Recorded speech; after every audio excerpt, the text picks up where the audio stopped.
We're continuing with the Will and Willie Show from the San Francisco Travel Association, brought to you by Bowers Intelligent Transportation, and having an intelligent conversation about the mayor's race with Willie Brown, former mayor of San Francisco, our cohort here, Will Durst, and the former Board of Supervisors president, Matt Gonzalez. Again, Matt, it's great to have you as guest. It's my pleasure.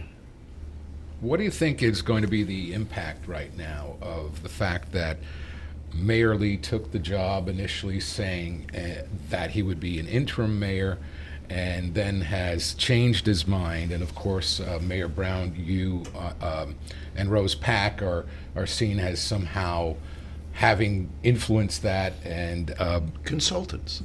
How is that, do you think, going to impact the race, and who's going to ultimately come out ahead? I don't think it's going to have an impact at all, except that the candidates that are focused on it are going to lose support, because the voters want to know not whether or not somebody kept a promise, but whether or not they're the best candidate for mayor. And I think the candidates that are really focused on this issue are hurting themselves. They don't look very, very mayoral when they make these attacks, and they're not substantive. I mean, you know, you've got people who went from one day praising Ed Lee to now attacking him, and attacking him for things that they have their fingerprints all over. You know, it's sort of like, I don't think it really would stand scrutiny. It makes him look petty, I think. And I think Bevan Dufty has been the one who's risen above the fray, as you say, and he said, yeah, let him in. You know, it's no big deal. But some of the other guys have obviously, as you say, spent too much time focusing on a broken promise. It's a broken promise. Happens all the time.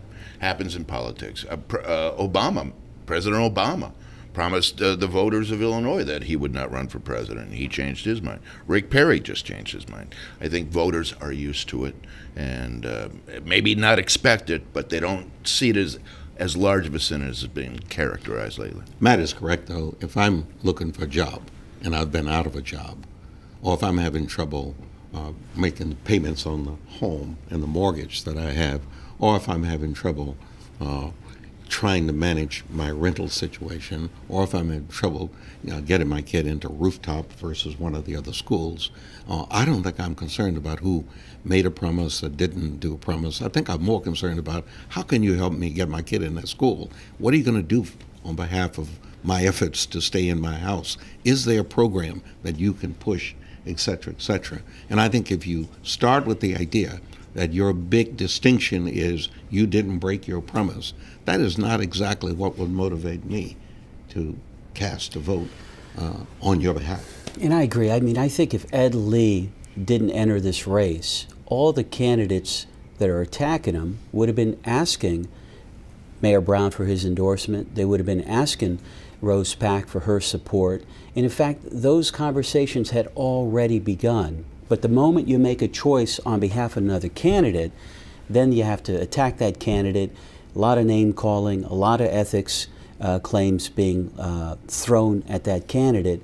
And I just think it's, you know, in the best light, it's the pot calling the kettle black. You know, it just doesn't make sense. I mean, even if it's true, and you know, I've seen Ed Lee in action. I don't think these accusations are true. I mean, this is a guy who's knows how things work, and he tries to get the city to function properly. You know, I think, you know, I disagree with him on some issues, but he ought to be tested on his view of those issues, not who he's associated with. Because of the volume of people, the number of people that are running, it's almost impossible to get an actual dialogue going on the differences between the various candidates. I've been to now one or two of the so-called debates, and they really are more like forums. There is no real exchange on issues, period. Now, that could be because the moderator doesn't control things and make sure people dialogue on issues rather than on nonsense. But nevertheless, the public is being turned off hourly by virtue. You're beginning to see a dwindling in interest in attending the forums. The people in the forums look like they've been bussed in. by Bauer Transportation Service at somebody's request. You're good. You're good. I can promised see him a it. billboard for sponsoring the show somewhere, right? So there you go. Thank you, Mr. Mayor. But seriously, people. How he gets repeat business. I went to the one out in UC Med Center this week, and it was put on by the Alliance for Jobs and Sustainable Growth. It was attended literally by just the members of that association. That association made up of the Chamber of Commerce and some of organized labor, a component. That's the walls in the audience. I looked around. There wasn't one not already committed person in the room. Now, why would I, as a candidate, be wasting my time for the 13 people that are in the room for me? They're going to be for me. But it's summer, and people have jobs, and they have Yeah, but- families, and they have hobbies, and they have I understand. vacations, and this is when families from out of town. But come I in. also think there's doesn't no really theater. start until after Labor Day. I understand, but I got to tell you, I just don't think it's good theater. And are all the major candidates, the top 10 that Paul read off earlier, are they all attending? They're all attending. Really? Believe it or not, they're all, so far, they're all there. Or they were all there on this occasion, but yet there was really no real exchange. Now that Jeff Adachi is in the race, Jeff Adachi last year had his proposal to reform the pension system. Proposition And politicians B2. ran away from him like he was a toxic waste site. They really wanted nothing to do with him. I supported his efforts to get the dialogue going on pension reform, and he did. He literally succeeded. He caused an operation to be created in which Warren Hellman and some business people got together with some of labor and some civilians, and over a period of 6 or 7 months, they finally arrived at a proposal. And they started it, however, without either Ed Lee or Jeff Adachi in the room. When Ed Lee became the interim mayor, he reconvened that group and insisted that Adachi be invited in. They finally relented. They invited Adachi in. The end result was there's one that Adachi doesn't like. He doesn't think it goes far enough. And so now there are 2 on the ballot. Adachi put his on the ballot, and Ed Lee has the one that came out of his consensus effort.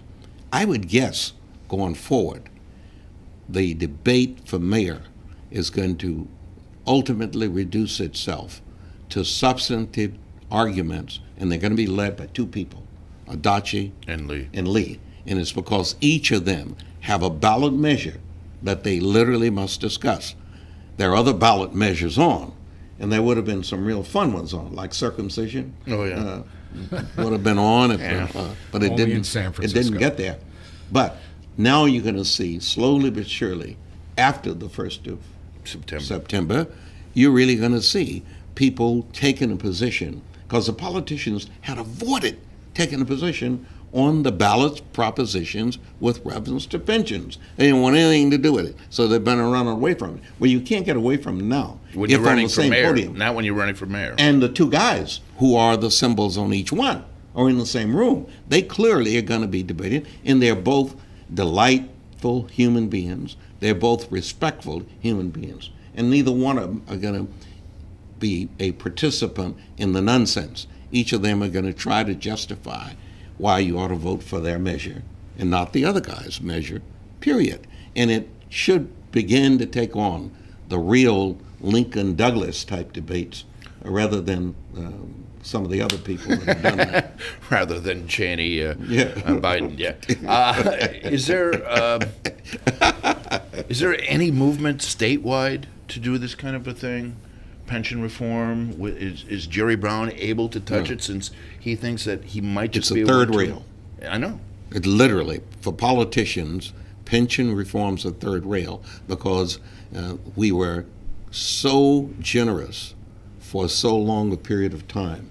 We reduced the retirement age, we increased the coverage, we expanded the support for relatives of retirees, we built in automatic increases without ever assuming that we had some responsibility to actuarially make sure it was affordable and it was financially sound. It has become a constituency that has a lot of time to punish if you touch. And so we politicians are not touching. You know, I think one of the things about Jeff Adachi's pension reform efforts last year is that although the measure was defeated and there was a lot of negative campaigning against him, his favorability numbers are very strong. Mayor Ed Lee's favorability numbers are very strong. And I think that reflects the point that Mayor Brown is making, which is the public wants a substantive debate by people who have tackled the hardest issues. And what I see from the mayoral forums is a lot of platitudes, a lot of vagueness, and a lack of specificity that makes the voter doubt whether or not a particular candidate really has what it takes to be the mayor of this town. Now, most of these forums, like 200 people, or as you said, 13 minions, show up but in October there will be televised debates, probably sponsored by the League of Women Voters in conjunction with KQED, and it'll be citywide debate, which the whole city will turn into. Now, do you see that these forums that they're holding now are just practices so that they can get their sound bites and figure out who's pitching hardball? And I think it's one of the negative aspects of having these forums is that all the candidates learn what the other guys are saying, and men or women candidates, and they start their answers start to just mesh together rather than really understanding what the distinctions are. I mean, what would really be great is if the questions were simply, hey, here's what the city policy is on this issue. Tell me where you disagree with it and what initiative you're actually going to implement. I mean, let's really hear it. Don't tell me that you support public education and you think education's really important and you like parks and you're really going to be a mayor that fights corruption and you're going to be a really ethical mayor. That doesn't do it, It was like I just wanted to make the analogy with the Republican presidential debate in Iowa last Thursday, a week ago, where they were asked 5-to-1, reduction in cuts versus revenue enhancement. Everybody said no. 10-to-1 cuts versus revenue, and everybody said no. And I think if one person had raised their hand, just one of those Republicans, they would have really set themselves out and proved that they were responsible. And yeah, they would have been, by the 14% that is the Tea Party. You had that. If you recall, when Newt Gingrich announced that he was going to run, he was on the David Gregory show, and he talked about the insanity of the Republican position on the economy. Right-wing social engineering. That's right. He went through it in 24 hours. Yeah.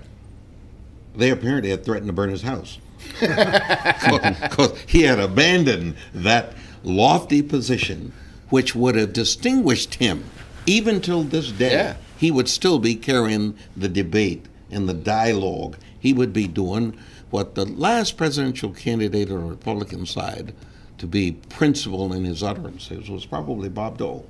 Or McCain in the year 2000. Yeah, when you had when he was running Straight Bush. Talk. Yeah. Straight Talk McCain. Express. Right. Straight Talk Express. And so you don't get much of that. Matt is right. You do not get politicians engaging in real substantive conversations as they pursue your vote. They will tell you, as he said, I am going to be the educational mayor. Well, what the hell are you talking about? You're going to be the educational mayor. Give me a break. The same goes for all the other pronouncements that are made.